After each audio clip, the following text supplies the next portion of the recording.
Psalm 19, 1-6. The heavens declare the glory of God. The skies proclaim the work of his hands. Day after day they pour forth speech. Night after night they reveal knowledge. They have no speech. They use no words. No sound is heard from them. Yet their voice goes out into all the earth. Their words to the ends of the world. In the heavens, God has pitched a tent for the sun. It is like a bridegroom coming out of his chamber. Like a champion rejoicing to run his course. It rises at one end of the heavens and makes its circuit to the other.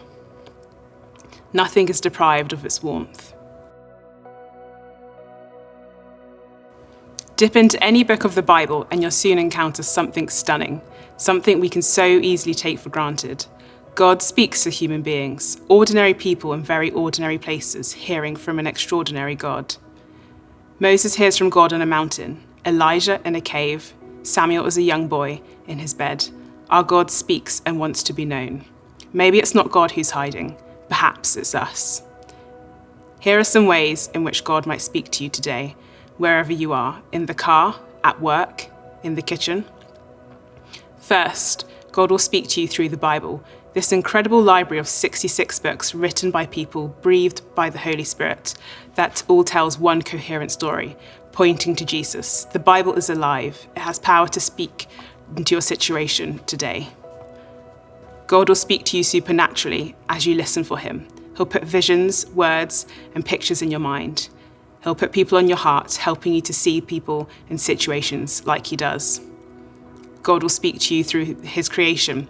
The writer of today's psalm talks about the skies, day after day, proclaiming the work of God's hands, speaking to us about his majesty and his glory. And God will speak to you through other believers. A word of encouragement from a friend that helps change your perspective. A word of knowledge that unlocks a situation. It's one of the reasons it's so important to be in community with other Christians. How often in your prayers do you just slow down and listen? How often are you aware of God's presence in the normal, in the everyday? How often do you turn your attention to God and say, Lord, what do you want me to hear in this moment? The God of the Bible is a God who speaks. Have you heard him recently? What is he saying to you? And what are you going to do in response? Start today by asking God to speak to you throughout the day. End the day by jotting down anything you heard through prayers, through other people, through the Bible, through the world around you. What do you notice? How is God speaking to you?